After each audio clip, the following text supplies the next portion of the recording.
menurut gue tuh musisi tuh kita belum memanfaatkan teknologi yang ada dengan semaksimal mungkin. Benar, setuju. Wah, seorang artis yang gue hormati begini, dia masuk NFT juga berarti ada sesuatu nih di NFT nih. Nah, itu yang nge-trigger gue untuk ngedalamin lebih dalam lagi tentang NFT ini. NFT musik bukan untuk streaming. NFT musik adalah bentuk patronasi. Ya, sponsorship. Iya, dukung betul. Artisnya. Betul sekali. Di mana ketika gue ke Netra.live beli NFT-nya DJ, I co-own the song. Kenapa kalau ini bagus? Kenapa tidak semua musisi masuk? What's the problem?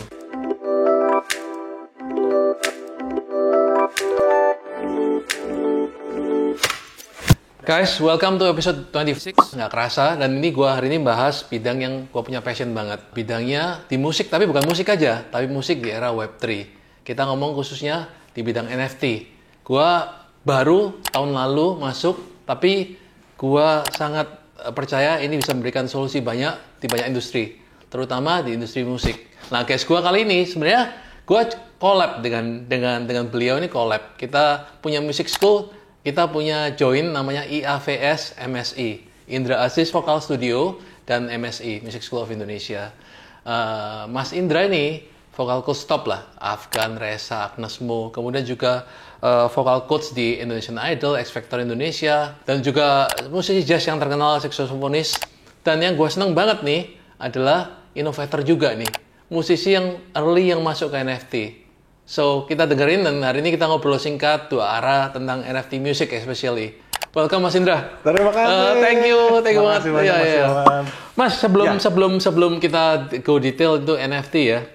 Apa yang boleh cerita dikit nggak buat pendengarnya nggak tahu, karena pertama kali gua buat podcast ini bisnis sih mostly. Jadi pendengarnya, listenernya not only music tapi banyak bisnis kan. Kok masuk ke musik gimana ceritanya awalnya? Iya, jadi memang dari awal tuh gue memang selalu bermusik kan dari kecil. Oke. Nah, cuma waktu SMA, dulu mau kuliah musik belum ada di Indonesia.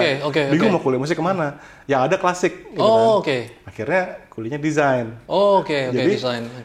Kuliah desain, tapi memang passionnya musik kali ya dari kecil. Iya. Akhirnya sambil kuliah, sambil nyanyi di kafe, nyanyi di kawinan segala macam. Nah, akhirnya semakin mendalam karena kan juga cari duitnya dari situ. Iya, benar. Akhirnya ya follow the money kan. Iya. Ya udah akhirnya serius dan semakin serius juga mau nggak mau ketemu dengan ngajar. Udah tuh dari situ ketemu orang-orang makin banyak, manggung juga makin sering. Iya. Dan waktu itu fokusnya ke jazz ya. Oh, ke jazz ya. Tapi jazz itu kan needs segmented kan. Memang sengaja atau memang naturally senang ke situ? Natural sih ya. Natural ya. Oke. Soalnya awalnya tuh memang pas pertama kali terekspos sama musik jazz itu kayak nggak dapet gitu loh. Tapi setelah mengerti dalamnya, setelah mengerti apa sih interaksi antara musisinya, improvisasi, akhirnya jatuh cinta. Udah, dan karena kebetulan waktu itu tuh sempat ada ini Mas Dewan, gap generasi jazz lama sama generasi jazz sekarang. Itu sempat ada masa tuh kayak kosong, jazz tuh kayak sepi. Mungkin era-eranya Mas Indro, Mas Ija gitu ya. Itu jazz tuh nggak semeriah waktu era-eranya bokapnya Mas Indra. Atau Krakatau Karimata masih. Ya kan. Nah itu ada sempet. Nah itu waktu itu kita masuk di situ. Sehingga kayak setiap kafe yang ada jazznya, yang main kita. Iya. Benar. Mostly jazz atau wet di Kemang Red White punya Mas Indra. Terus ada dulu ada Club 45. Iya. Itu kan jazz jarang banget yang main jazz tuh. Kebanyakan Top 40. Udah akhirnya kita jadi aktif banget. Dan karena ya kita ada demand di mana-mana ya, kita fokusnya ke jazz terus akhirnya. Tapi yang you're known as vocal coach not only jazz, banyak vokalnya pop malahan ya. Betul. Ini ceritanya gimana jadi kok bisa masuk Indonesian Idol, The Voice Indonesia? Gimana? Ini pertanyaan yang sangat menarik nih Mas Dewan. Waktu itu kan sering bikin konten berupa tips nyanyi. Di Vocal Plus? Di Twitter, betul. Vocal Plus. Awalnya tuh Twitter tuh Mas Dewan. Twitter bikin tips, misalkan sering-sering minum air putih misalnya. Nah ternyata tips-tips itu tuh tertangkap sama orang-orang yang seperti misalnya Mas di Indonesian Idol. Diajak ngobrol. kayaknya lo bisa nih ngelatih di Indonesian Idol. Itu tahun 2011 lah, 2011. Iya. Nah, jujur aja, waktu 2011 tuh belum banyak ngepop. Okay. Masih banyak ke jazz. Yes, oke. Pas masuk ke Indonesian Idol 2011, tuntutannya kan ya harus lagu-lagu masa kini, ketemu anak muda zaman sekarang lah istilahnya kayak gitu ya. Mereka nyanyiin lagunya juga di TV yang terpilih lagu-lagu yang populer. Ya udah akhirnya ya udah nih emang udah nggak bisa, artinya menutup mata ke industri musik yang lebih luas. Waktu itu kan waktu di jazz tuh sempat idealis banget lah. Tapi ya setelah masuk industri, oh iya emang kita mesti lebih ngebuka mata dan ternyata menemukan banyak banget keindahan juga di musik pop. Musik pop itu wah ternyata banyak juga yang tantangannya gitu. Bahkan yang biasa main jazz belum tentu bisa main pop dengan bagus gitu. Akhirnya discover seperti itu. Iya. Kadang-kadang kalau kita di jazz kan kebanyakan terbiasa banget triplet ya. Iya.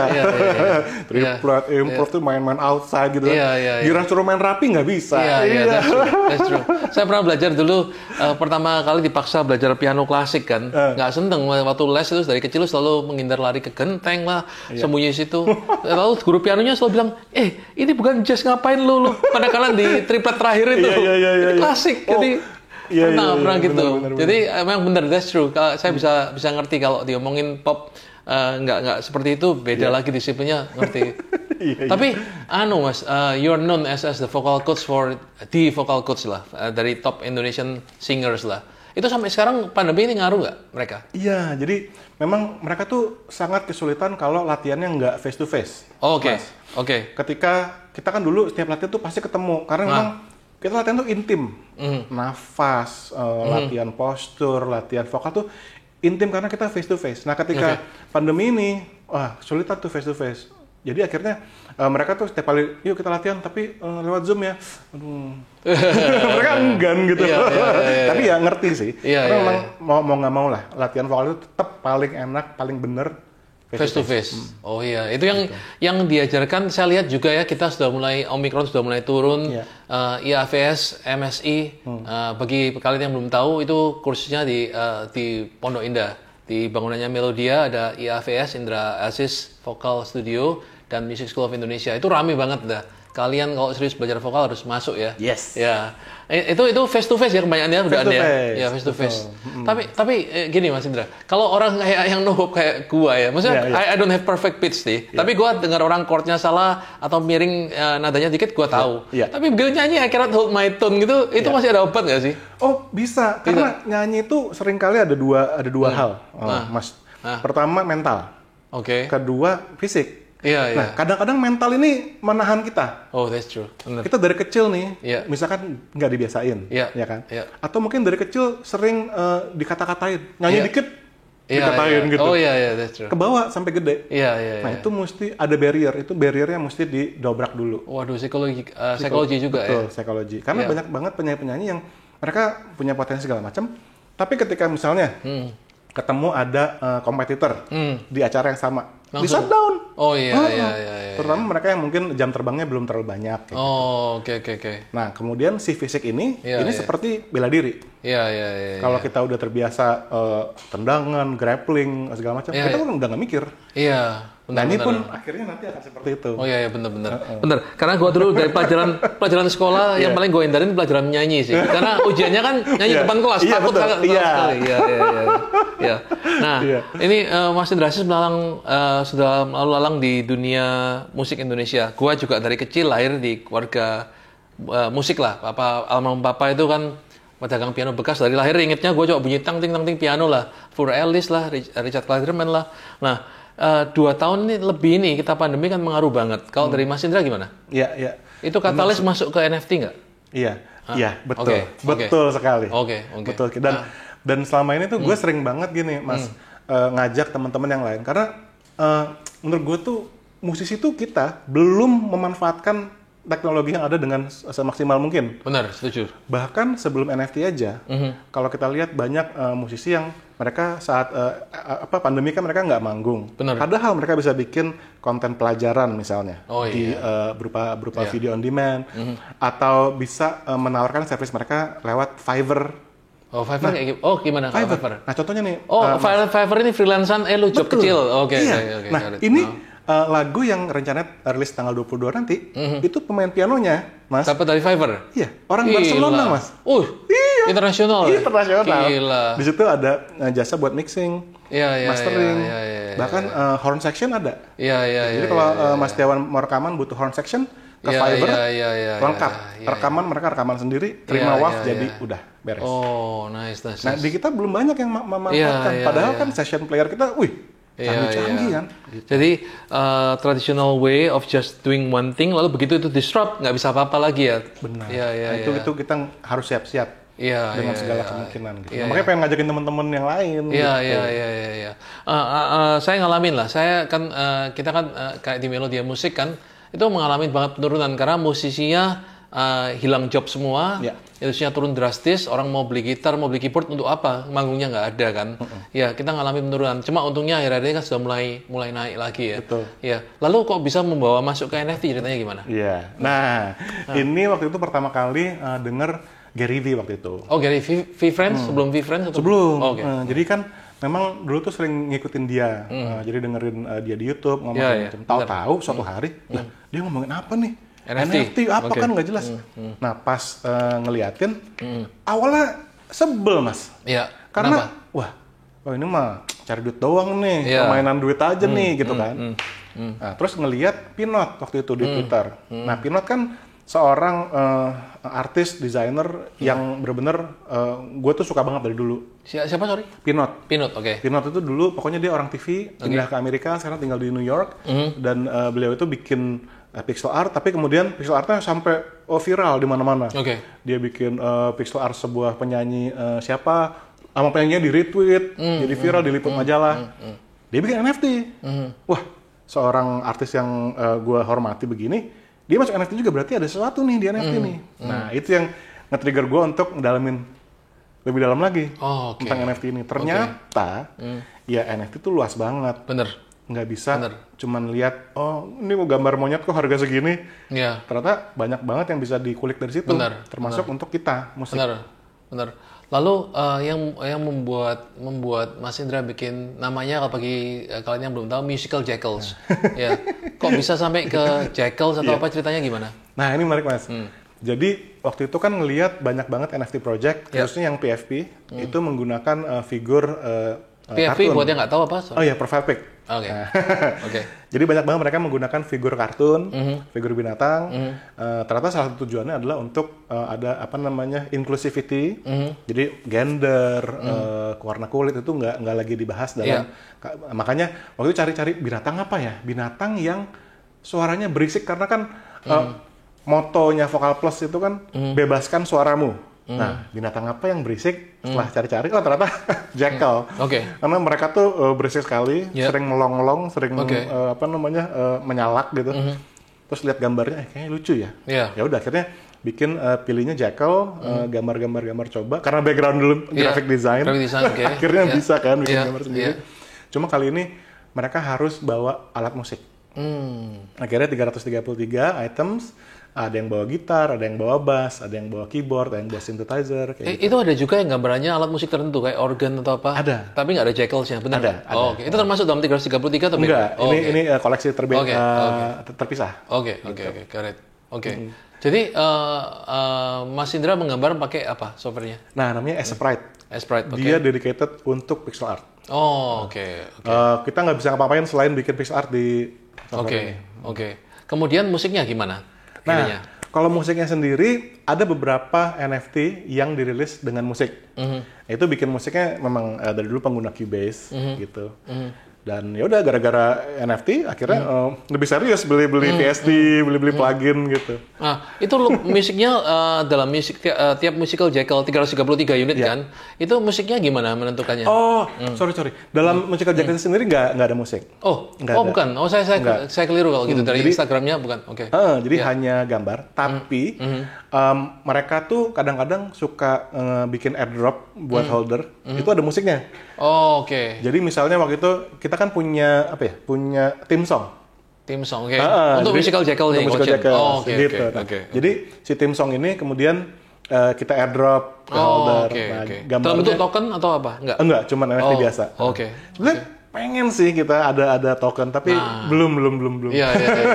Sekarang soalnya lagi musim di mana artis token ya. Betul. Iya. Jadi Generasi 23, congrats Mas, sold out ke 200 holder ya kayak betul, gitu. Oke. Iya. Ini balik kenapa harus jaringannya blockchain-nya Tezos. Nah, ini juga pembahasan yang menarik banget, Mas. Iya. Jadi waktu itu memang pas ngelihat NFT pertama, Ethereum adalah tempatnya NFT. Ethereum itu udah pasti. Pasti ya. Ya kan? Layer 2 setelah blockchain yang paling bagus di apps bikinnya di Ethereum. Exactly. Ya? Yes. Nah, ketika itu bulan-bulan Juni-Juli gitu sempat ada sebuah marketplace yang katanya ini rebel banget, yaitu Hackathon. Ya kan? Oke. Nah, si Hackathon ini kalau kita datang ke marketplace-nya, ini bentuknya simpel banget. Bahkan kayak ini orang punya desainer apa enggak sih gitu. Iya. Bener-bener nggak ada, bentuknya tuh aneh banget dah. Nah, itu yang ternyata bikin orang tertarik masuk situ. Karena bentuknya lucu gitu. Cuma hitam doang, teksnya juga teks apa, nggak ada desainnya. Nah, ternyata dia memakai blockchain si Tezos ini. Dan setelah dilihat, murah sekali. Dan gas fee-nya itu hampir nggak berasa lah. Iya. Sekali minting itu kena gas fee-nya 0,008 kalau nggak salah, pokoknya sekitar Rp5.000 waktu itu. Iya. Dan ngelihat isinya tuh kebanyakan banyak waktu itu ya, itu one. Jadi bukan yang project yang generatif gitu. Jadi artsy banget rasanya. One berartinya one of one ya, satu dari satu ya. Betul. Oke. Jadi vibe-nya tuh artsy, Mas. Vibe-nya artsy dan kayaknya rebel. Nah, akhirnya bikin di situ sekalian belajar. Karena waktu itu pertama kali bikin di OpenSea kan, mesti belum ngerti tuh waktu itu gas fee. Iya. Wah, minting sekali. Gas fee-nya, mahal banget. Transaction fee-nya mahal ya. Mahal kan? banget. Iya. Nah, lalu ketika itu sempat salah, jadi udah di listing duluan, mau di cancel listingnya, gas fee lagi. Aduh, double. Jadi udah double, nggak dapat apa-apa gitu. Iya. Wah, kayaknya udah belajar di blockchain yang murahan dulu. Iya. Tapi ternyata di situ ketemu banyak komunitas, ketemu teman-teman yang menarik juga, dan ternyata banyak juga mereka yang menggunakan blockchain Tezos ini untuk sarana mereka belajar. Iya. Katanya ramah lingkungan ya. Betul, ramah lingkungan. Tapi ya, kita kan sekarang juga dengar akan datang si Ethereum 2.0. Iya, proof of stake lah. Proof of stake. Iya. Jadi kita tunggu aja nih, Mas. Iya. Jadi nggak mesti di Tezos terus, belum tentu ya? Justru yang lagi disiapin sekarang nih pengennya adalah Ethereum. Wow, Ethereum. Oke, menarik. Apakah jadi Musical Jackals ini akan diperpanjang lagi serinya atau enggak? Mungkin bukan dengan nama Musical Jackals. Different lagi. Different project, tapi bisa dipastikan setiap holder Musical Jackals tidak akan dilupakan. Mereka pasti entah dapat whitelist, atau misalnya dapat raffle, bisa ikut raffle untuk undian kayak gitu. Yang pasti holder tidak akan dilupakan. Bisa. Nanti mungkin seperti perknya yang holdernya Musical Jackal vokal coaching pribadi. Bisa aja kan. Bisa kontrak ya. Betul banget. Kalau satu Tezos kan sekitar 55.000 lebih hari ini ya. Kalau harganya rata-rata waktu dijual berapa, Mas? 3 Tezos? Waktu itu kita langsung pokok rata 5. Berarti sekitar 250.000 lebih ya? 250.000 lebih. Dan waktu itu kita mungkin karena di masa itu juga belum terlalu banyak project. Ini di launching 1 bulan 2 bulan lalu ya? Iya, ini tuh bulan Februari. Bulan Februari, Februari, tapi sold out-nya nggak langsung, sebulan. Sebulan setelah launch baru sold out. Itu pressure nggak buat Mas Indra? Soalnya kan gini, saya kan launching Netra kan. Iya. For me, saya nggak get all the musical, not the musical, art NFT saya nggak gitu believer in terms of kalau harganya sampai ratusan juta atau miliaran, kecuali saya dapat uang gampang, untung cuan dari NFT, saya masukin lagi, mungkin masih masuk akal, karena uangnya dapat mudah kan, jadi diinvest lagi aja kan. Tapi kalau music itu something that we both love kan, and percaya kan, ini ada artisnya, ada Mas Indra dengan history gini, kalau di Netra ada Dewa Bujana, Indra Lesmana dengan puluhan tahun karirnya, Mbak Titi DJ, upcoming band Lauta. Nah, kalau apa namanya dari harga ya, ini yang Mas Indra menentukan harganya kok 5 Tezos atau apa itu gimana? Iya. Waktu itu ngelihat harga pasar di kalangan Tezos. Gitu. Ngelihat banyak PFP project Yang sebetulnya di situ nggak menjanjikan utility bahkan. Itu mint price-nya paling murah 6 pesos. Waktu itu ada Cyber Kids Gang kalau nggak salah. Itu paling murah, itu 6. Semuanya kayak pixel art? Enggak, Cyber Kids itu dia vektor gitu stylenya. Vektor style. Kayak Cool Cats lah, mirip Cool Cats.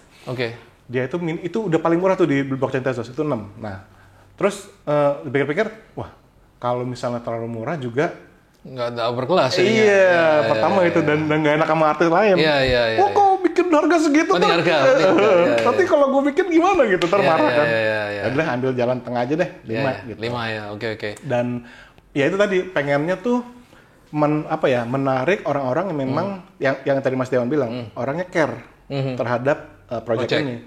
Nah, Musical Jackals kan berbicara bahwa di sini ada artnya, tapi berbicara tentang musik. Mereka bawa gitar segala macam. Hopefully waktu itu harapannya orang-orang yang masuk ke dalam community Musical Jackals adalah mereka yang peduli sama musiknya. Gitu. Oke. Jadi itu sih waktu itu pertimbangannya. Balik ke tadi poinnya setting harga, kemudian setting waktu. Tadi 1 bulan, nggak pressure karena kita lagi musim serang di Indonesia. Wah, Karafuru habis semua. Wah, Gosali itu kan. Jadi apa nggak pressure? Karena kita mengalami kayak di Netra kan. Kita belum tahu exactly the time itu gimana. Tapi kalau di NFT art community kan, karena wah, whitelist plug habis semua. Sedangkan for me it's more like traditional kan. Ini real artist make real product, real song. Kemudian perlu takes a bit time to promote kan. Nah, kalau dari Mas Indra timingnya ini 1 month ini about right atau enggak gimana taunya? Nah, semakin kesini Mas, gue semakin percaya bahwa sebuah NFT project tuh nggak harus sold out. In 1 or 2 days nggak? Betul. Harus? Betul. Okay. Justru building the community secara perlahan akan form the strongest gitu. Dan itu yang terjadi ketika overhype, overhype, sold out, terus udah bisa-bisa langsung dingin dan bisa-bisa attract orang-orang yang toxic. Karena kalau kita lihat beberapa project orang-orang yang masuk tuh ketika overhype, yang masuk spekulan. Oh iya pasti. Bener-bener mereka hanya mencari profit. Pump and dump. Pump and dump ya kan. Mereka masuk hanya profit tok. Jadi mereka nggak peduli sama projectnya, nggak peduli sama Gozalinya misalnya, nggak peduli sama musiknya. Mereka hanya nah ketika itu terjadi komunitasnya nggak jalan, harga NFT-nya juga jadinya nggak berkembang gitu, karena ya isinya mereka gitu, ya kan. Nah, justru semakin kesini semakin percaya bahwa nggak apa-apa, mendingan kita jalan pelan, tapi kita terus-terusan gaungnya terus-terusan ada, orang masuk pelan-pelan, tapi yang masuk udah jelas, mereka yang care, nggak peduli projectnya nggak sold out sehari nggak apa-apa, karena gue masuk sana because I care about the project, I care about the artist, gitu sih. Gini, Mas Indra, kalau saya di posisinya udah masuk gini, udah belajar tentang kripto dari tahun lalu, udah masuk ke NFT music, saya mengerti point of view-nya Mas Indra. Tapi untuk orang umum yang mendengarkan podcast ini misalnya, ngapain gue beli NFT seperti itu ya? Gimana Mas Indra jelasinnya?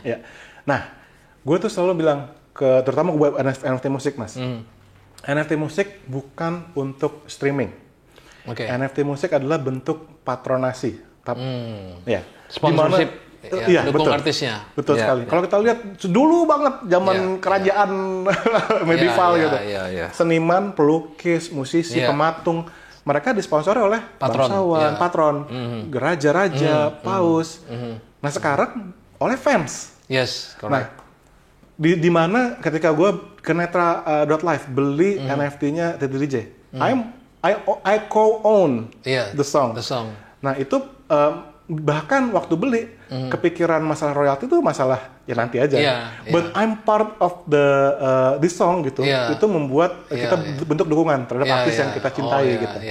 Ya itu yang kita agak lepas. Jadi kalau gua approach Mas ya, ada 2 garis. Kalau di Netra misalnya, kita view-nya ada 2 kan komunitas target market kita. Yang pertama komunitas kripto sama NFT. Kebanyakan sih nggak semua ya. Kebanyakan mereka rata-rata pingin apresiasi harga kan. Lalu mungkin di flip kan. Lalu satu lagi komunitas yang lebih besar, jauh lebih besar itu komunitas musik. Cuma mereka ini kebanyakan belum masuk. Gitu, nggak ngerti apa nih NFT, lalu NFT dengan sistem royalty atau NFT belinya Musical Jackal, ini apa gue beli gambar, ya kan? Nah ini menurut menurut lu gimana Mas? Ini obatnya gabungkan ini juga tumbuh jadi patron yang sejati, bukan cuma flipper. Iya. Lalu kemudian juga orang yang umum ini masuk ke sini ngerti apa? Gimana lu menurut lu? Iya. Mas? Gue sih percaya sama kegiatan-kegiatan seperti Twitter Space. Oke, berarti untuk edukasi. Yes. Ya, oke. Ketika misalnya ada sebuah talk show, karena kan sekarang juga podcast, orang tuh mau kan mereka spend waktu 1 jam untuk dengerin. Sambil nyetir. Nah, dari situ tuh adalah media yang bagus banget untuk mereka belajar. Dan belajarnya juga tentu bukan dengan kayak digurui gitu kan. Tapi ketika artisnya sendiri yang bicara tentang apa sih buat dia the meaning seorang fans beli NFT dia tuh, iya kan? Ketika fans denger pasti, wah, I wanna be a part of that. Gitu. Oke. Karena itu tuh ada memang apa ya? Patronasi tuh rasanya apa ya? Mendukung karena kita kayak gini, suka banget Titi DJ dan berharap Titi DJ terus berkarya. Ya jadi ini dong, mendukung dong, support dong. Gitu. Jadi ini menarik nih. Jadi kemarin kita baru bahas juga. Kalau di dunia NFT ada namanya Will. Paus-paus yang import. Nah, Mas Tewan apa ya? Nah, jadi ini patron-patronnya seperti whale tapi dalam ikan paus tradisional yang membantu, yang mendukung kan sebenarnya kan. Ya kan? Misalnya berarti mereka percaya yang beli musical jackal bukan actually beli gambar apa nih harganya 250.000 tapi mendukung Mas Indra perjuangannya. Kalau misalnya beli dan NFT-nya Titi DJ atau Dewa Bujana atau lain sebagainya mendukung mereka sebenarnya langsung ya. Oke. Bahkan nanti ketika misalnya Mas Bujana bikin event, dia bisa mengadres holdernya dia saat dia bikin video promo, say thank you ya kan. Itu buat si holder berasa tuh, wah I'm part of the journey, I'm part of the story gitu. Kalau gitu sekarang saya balik pertanyaannya dari sisi kita creator, kita di sisi musisi. If this is so good and NFT ini bagus dan menjadi alternatif income untuk musisi yang belum pulih, pasti belum pulih kan. Sekarang ini yang band top mungkin baru mulai main lah di beberapa klub seperti Holy Wings atau apa. Yang lainnya masih dilarang nggak dilarang. Kemarin festival Joyland di Bali rame banget. Nah, kenapa kalau ini bagus? Kenapa tidak semua musisi masuk? What's the problem? Belum tahu mereka tuh karena gini, kayak ketika waktu itu ini lucu nih, Mas. Bulan lalu gua nyebar link Zoom. Nyebar link Zoom ke beberapa teman-teman. Besok kita ngobrol NFT di Zoom gitu. Nah itu ternyata rame yang masuk. Dan mereka masuk sama sekali nggak ngerti NFT itu apa. Jadi akhirnya dalam Zoom link itu termasuk dalamnya ada Mbak Titi, ada Mbak Dewi Lestari waktu itu masuk. Karena mereka penasaran. Tapi mereka nggak tahu. Dari kebanyakan mereka berpikir gini, ini tuh dunianya visual banget lah, bukan tempat gue nih. Gue mundur aja, ini visual banget gitu. Padahal ya seperti udah dibuktikan sama Netra, bisa banget. Ini masih early, tentu mungkin bentuknya juga bisa berubah. Tapi definitely musisi sangat-sangat bisa memanfaatkan teknologi ini. Apalagi kalau kita lihat nih, contoh yang udah ada deh, misalnya musisi jual NFT gitu sebagai alternatif revenue, ya kan? Kalau kita bandingin sebuah proyeknya dia, kemudian kita bandingin sama jumlah play di Spotify dan revenue-nya berapa, udah jelas menang NFT. Ketika dikelola dengan baik, misalnya artinya komunitasnya emang ini.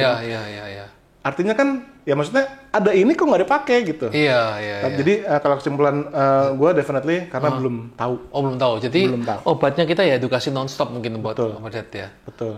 Nomor satu ya bilang ke mereka bahwa ini bukan tempatnya artis visual doang loh. Tapi tempat kita juga loh. Nah, to your point ini menarik. Kalau kita ngomongin tentang proyek Musical Jackal sama Netra. Bagi kalian yang nggak tahu, Netra.live itu proyek startup gua.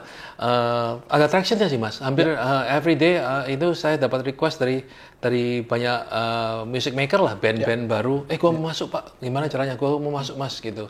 Nah, to your point, pertamanya kita membuat Netra Live itu pertamanya visual. Kita buat mau seperti Matt Bellamy, kita mau buat gitarnya terbang ini all 3D karena my team itu mostly kan orang-orang AR, augmented reality sama 3D. Jadi kita cenderung visual kan. Pertamanya waktu itu kita ngomong itu story-nya dengan Andra Backbone.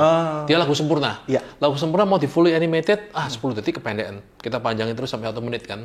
Kemudian we went to actually ini yang ke pameran ya ini di Spark itu. Kita study kan. Kemudian kita study juga ke Gen Z. Anak-anak kuliah atau apa, mau beli nggak lu kayak gini nih visual kan? Ya beli mungkin tapi nggak spesial. Lalu kalau same thing make 100 edisi, 200 edisi, orang nggak itu tertarik.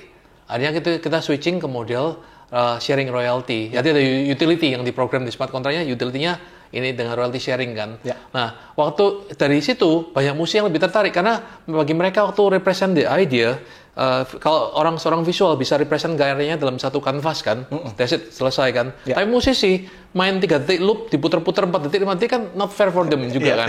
Nah, akhirnya kita ke model itu sih. Jadi tapi to your point, which I totally agree ya. Kita kan masih di very early stage of NFT kan. Kita scratching the surface lah. Musical Jackals, Netra, we just barely touch the surface kan. Bagi kalian yang nonton, ini suatu bidang yang menjanjikan, sangat menjanjikan. Musisi kayak, atau dari sisi fans, tadi seperti Mas Indra bilang, ini kan bentuk patronage yang bentuk patronisasi yang baru, patron ya. Sebagai sponsor patron, percaya ke Mas Indra Aziz, percaya Mbak Titi, Dewa Bujana, Indra Lesmana. Kalau dulu mungkin ada banyak intermediary ya. Sekarang tinggal hampir direct ya nih, semua direct ini.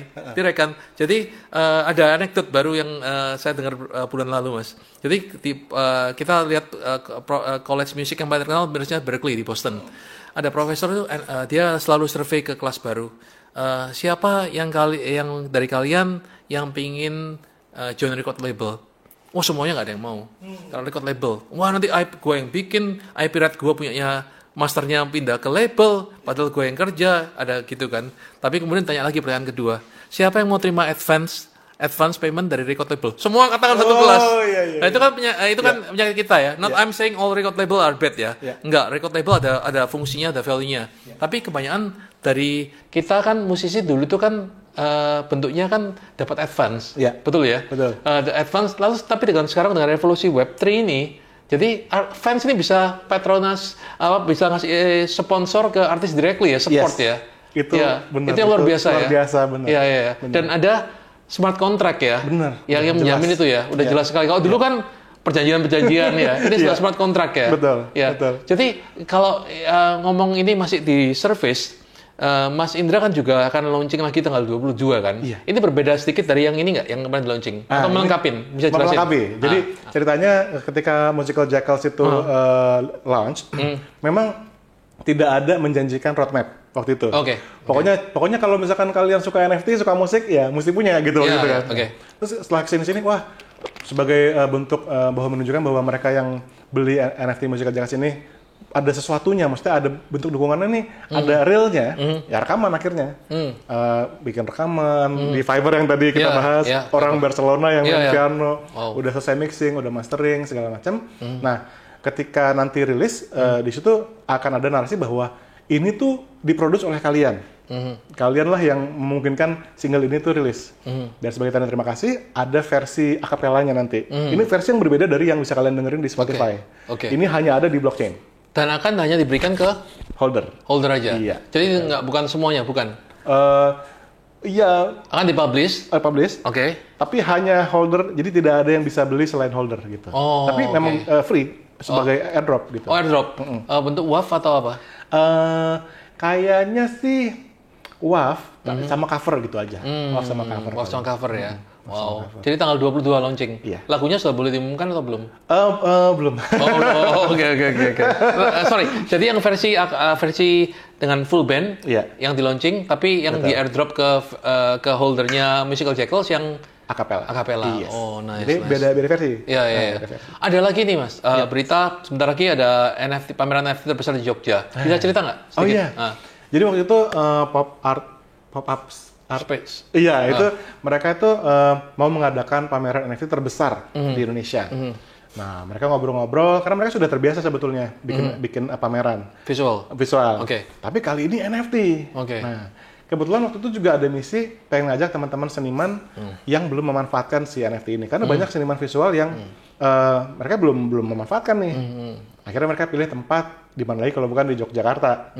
Sebagai tempat yang ada isi, ya kan? Banyak seniman-seniman hebat di sana. Kayaknya appropriate sekali tempatnya gitu. Kerjasama sama sebuah galeri namanya RJ Katamsi. Itu terletaknya di dalam isi tuh. Mereka di situ akan ngadain selain pameran benerannya, hybrid juga dengan kegiatan-kegiatan online. Salah satunya ada IG Live kayak gitu. Dan mereka juga mengkurasi beberapa karya seni dari seniman-seniman NFT yang sudah ada sekarang gitu ya. Pastinya seru sih karena apa ya? Ini kalau orang datang, mereka melihat pameran, lucu kan di layar gitu. Kok di layar gitu. Terus ada QR code, mereka QR code, lalu bisa beli langsung QR langsung masuk ke marketplace-nya. Langsung masuk ke marketplace, langsung ada harganya segala macam. Oh seperti ini ya. Jadi ketika masyarakat melihat dan mengalami langsung, itu nggak perlu kita jelasin macam-macam. Iya kan, Mas. NFT itu apa sih? Ya udah lihat aja, langsung alami, langsung beli. Ini punya gitu. Punyanya gimana ya? Kita udah jelas nih dalam blockchain tercatat bahwa Andalah pemiliknya dari karya ini. Gitu. Dan Anda berarti sudah mendukung si artis. Dan bahkan banyak sekali kalau kita lihat seniman-seniman visual, kolektor tuh sering komunikasi sama si artis. Kolektor sering gimana? Bahkan si artis tuh sering minta nasihat ke kolektornya. Kan, makasih banget ya udah kolek karya gua gitu. Nextnya mau seperti apa lu? Apa ya? Terus nanti kolektornya bisa kasih saran. Next coba di marketplace ini misalnya. Next coba aja temanya ambil tema ini. Jadi kolektor tuh merasa punya andil dalam kehidupan perjalanan si artis. Gitu. Itu meaningnya besar sekali. Buat si kolektor. Sebelum pop art space di Jogja ini, Mas Indra juga bicara di ini teman-teman muncul kita Anton Goodstep ya, The Bright Spot ya di Senayan Park ya. Itu juga sama pakai display berganti-ganti NFT-nya ya. Kalau artnya berkembang cepat sih. Kita berharap juga di musik akan berkembang cepat ya. Kita lagi ada beberapa roadmap juga sih. Salah satunya itu NFT tickets. Tiketing dan NFT. Membership misalnya fans club dengan dalam NFT kan bisa. Sangat. Ya, utility-nya kan bisa diprogram macam-macam kan. Jadi kemungkinannya sangat besar sih. Kalau Mas Indra lihat pemerintah sudah sangat mendukung di situ nggak kan? Pak Jokowi kemarin bilang ekonomi kreatif itu bisa berapa triliun, besar sekali nilainya kan. Menurut lo gimana Mas? Betul banget. Kemarin tuh sempat ketemu tiba-tiba diajak ngobrol sama Pak Erick Thohir. Ternyata Pak Erick Thohir tuh sangat aware terhadap NFT. Jadi bukan Pak Sandiaga Uno aja ya? Bukan, Pak Erick Thohir juga? Waktu itu beliau ngomongin tentang tenaga kerja kan. Dia mempertanyakan gimana sih bisnis sekarang orang-orang digital, banyak yang YouTuber segala macam itu menaikkan tenaga kerja nggak sih? Nah, akhirnya kita ngobrol-ngobrol ke NFT. Nah, dari pembicaraan beliau sih, beliau aware banget dan melihat pemerintah juga udah siap nih gitu dengan segala macam. Bahkan sekarang ada baru baca berita bukan NFT tapi kripto dipajakin. Gitu. Sudah fix belum? Itu belum baca berita full sih. Tapi lihat headline-nya aja. Yang posting di Twitter tuh siapa ya? Lupa. Pokoknya dia ada gitu. Berarti kan pemerintah nih melek nih gitu. Nah, kalau ngelihat juga kemarin Pak Ridwan Kamil ngebantu seniman-seniman di Bandung untuk masukin OpenSea. Masukin OpenSea gitu. Berarti kalau menurut gua sih ya mereka udah mau tinggal arahnya kemana nih gitu, mau kita apain gitu. Apalagi kalau mereka melihat ternyata menguntungkan juga buat pekerja juga buat penghasilan negara juga gitu. Paling ini Mas, pertanyaan terakhir ya. Kalau advice lu sebagai pelaku dunia seni khususnya musik ya, untuk teman-teman musisi, menurut advice lu apa? Gimana?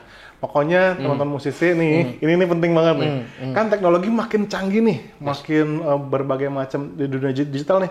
Kita mau bikin konten sendiri, mau publish sendiri. Sebetulnya kemungkinan kita tuh untuk bisa mendapatkan revenue tambahan selain manggung itu masih luas banget dan masih hijau banget, Mas. Masih hijau banget. Contohnya aja untuk pembelajaran online, itu kemarin Mas Indro bikin kelas lewat WhatsApp, bayangin. Jadi itu satu kemungkinan yang, wah kok bisa ya lewat WhatsApp, tapi bisa gitu. Jadi kalau saran gue nomor satu adalah jangan menutup diri sama teknologi. Teknologi harus kita pelajari, kita rangkul dan jangan sampai kita merasa wah ketinggalan. Loh jangan ketinggalan, kan tinggal kita ini toh. Apalagi masih early banget kan. Masih early banget ya Mas. Jadi ya itu sih. Kalau nomor satu sih. Kalau pesan untuk ini ke fans atau penikmat musik yang besar di Indonesia ini gimana? Pokoknya buat fans kalian tuh benar-benar bisa menjadi bagian dari kehidupan artis sebuah.